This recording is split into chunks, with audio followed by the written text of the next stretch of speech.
Korupsi lagi-lagi masih melekat di bumi pertiwi ini. Padahal usia kita sudah mencapai 80 tahun ya. Dalam waktu dekat, KPK akan memeriksa 2 petinggi Bank Indonesia terkait penyidikan kasus dugaan korupsi penyaluran dana bantuan sosial atau CSR Bank Indonesia.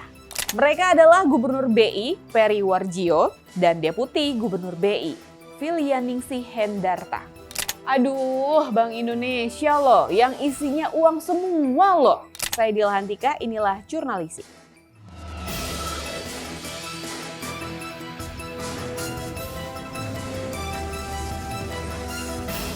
Penyidik KPK telah menetapkan 2 tersangka dalam kasus dugaan tindak pidana korupsi terkait penyaluran dana program sosial Bank Indonesia atau Corporate Social Responsibility atau CSR-BI. 2 tersangka itu adalah legislator DPR, yaitu Heri Gunawan atau Hergun dan Satori. Mereka berdua ini ya diduga menerima gratifikasi dari yayasan yang terafiliasi dengan mereka yang memperoleh dana CSR dari BI, OJK, dan sejumlah lembaga mitra kerja Komisi 11 melalui kegiatan fiktif.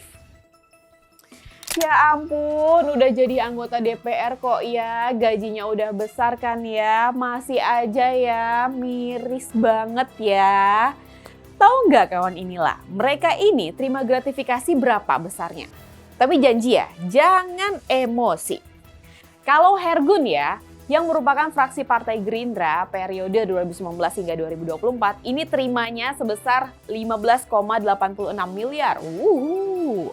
Dan kalau si Satori ini dari fraksi Nasdem terima gratifikasinya sebesar 12,52 miliar. Uang gratifikasi yang diterima keduanya ini kemudian disamarkan dengan membuat rekening atas nama orang lain.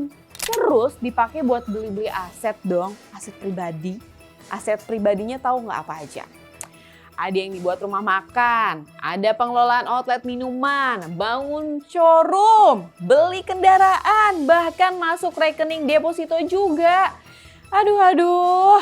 Selain itu kawan inilah, KPK juga mencurigai nih CSR ini jadi kompensasi pengkondisian anggaran Bank Indonesia di Komisi 11 DPR. Gila nggak tuh? Kalian ini wakil rakyat loh, kok kelakuan kalian itu serakah sekali sih? Dan yang mengejutkan kawan inilah, Satori buat pengakuan dong ke KPK kalau katanya mayoritas anggota Komisi 11 DPR terima dana CSR. Ini lempar bola api kemana-mana nih ceritanya. Maksudnya mau membongkar borok semua atau nggak mau jadi tersangka sendirian nih? Atau sebetulnya ada ikan yang lebih besar nih supaya bisa ditangkap nih sama si kucing. Netizen kesel banget loh tahu berita ini. Sampai ada yang bilang ternyata DPR lebih miskin dari orang miskin sesungguhnya. Nah kan, malu kan? Bikin malu emang. Ada juga yang bilang rakusnya di atas segala-galanya. Sampai ada yang bilang juga Firaun aja minder kayaknya. Capek kan ngomongin pejabat kita? Coba deh. Kawan inilah tulis ya di kolom komentar tanggapan kalian itu seperti apa nih soal anggota DPR ini. Saya Dilhantika, jangan lupa untuk like, share, komen, dan subscribe channel YouTube inilah.com. Dan sampai jumpa di Jurnalisik selanjutnya. Wassalamualaikum warahmatullahi wabarakatuh.